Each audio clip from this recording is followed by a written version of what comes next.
Asalaamu calaykum waraxmatullaahi tacaala wabarakaatu. Kulanti wacan oo wanaagsan saaxiibada aan jecelnahay meel walba aad joogtaan. Halkani waa Caamir Roble Channel. Waxaan isweydiinaynaa waa kuma ninka ka soo muuqday furitaanka koobka adduunka ee lagu qabanayay Qatar. Waa kuma ninka dheer ee madow ee runtii ay baraha bulshada isqabsatay isna weydiinayso ninkani waa kuma. Qaarna ay leeyihiin waa mid ka mid ah aktarada ugu caansan qaaradda Yurub iyo Ameerika intaba. Magaciisu waxaa lagu magacaabaa Morgan Freeman. Waxa uu dhashay 1 Juun sanadii 1937. Waa jilaa Mareykan ah, agaasime iyo sheeko-yaqaan.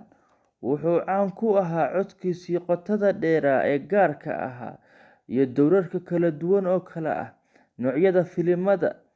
Intii uu ku guda jiray shaqadiisa in ka badan 50 sano, waxa uu helay abaalmarino badan oo ay ku jiraan abaalmarinta Akadeemiyadda, abaalmarinta Jilayaasha Shaashadda, abaalmarinta Dahabka ee Globe. Waxa uu ka soo aflaxay Broad Street High School.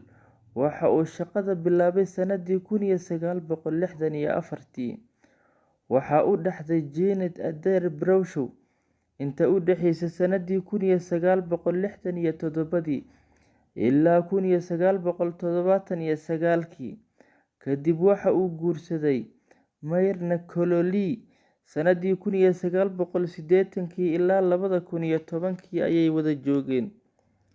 Wuxuu ku dhashay Memphis, Tennessee, Mareykanka.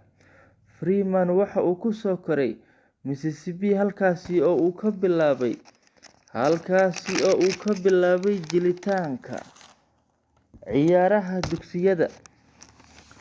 Wuxuu wax ku bartay fanka masraxa ee Los Angeles, wuxuuna ka soo muuqday wax soo saarka masraxa xirfadiisii hore. Wuxuu caan ku noqday sanadii 1970 doorkiisii taxanaha telefishinka ee shirkadda korontada ee carruurta. Freeman kadib waxa uu ka soo muuqday Shakespeare, riwaayadihii caanka ahaa ee lagu kala magacaabi jiray Coriolanus iyo Julius Caesar. Kii hore ee uu ku matalay abaalmarinta Obey.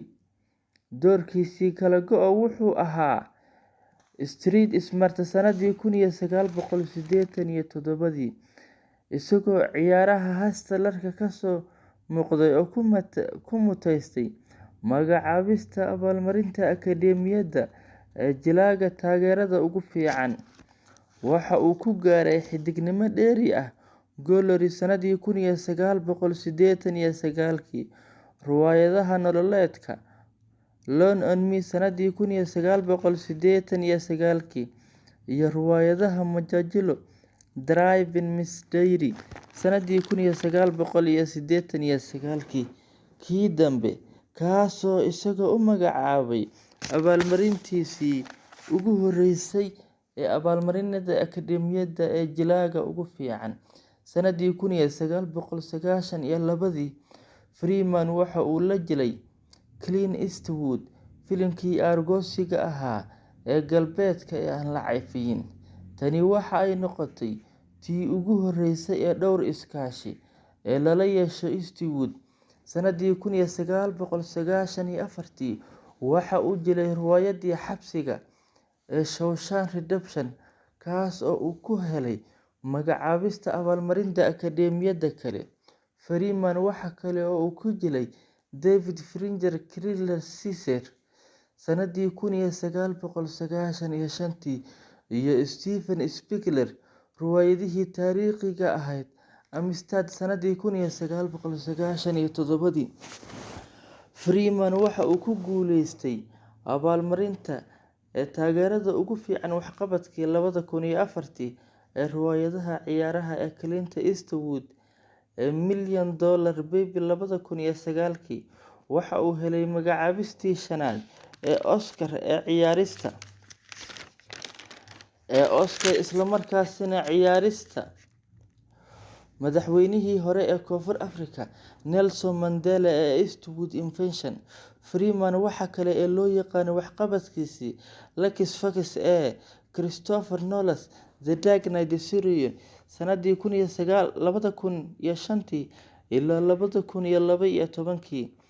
Jilida ka sukow, Freeman waxa uu agaasimay riwaayadda Fova ee sanadii 1993. Waxa kale oo uu aasaasay shirkadda soo saarista filimada ee Revolutionary Entertainment oo uu weheliyo lamaane ganacsi Laurie McCreary. Isagu waa qaataha xarunta Kennedy Honor AFI Life Achievement Award iyo abaalmarinta guusha nolosha jilaaga shaashadda. Bandhigiisii wax soo saarka masraxa waxa uu ku guuleystay 3 abaalmarin oo Obey ah, mid ka mid ah maamuusyada ugu sharafta badan ee lagu aqoonsado heerarka sare ee masraxa.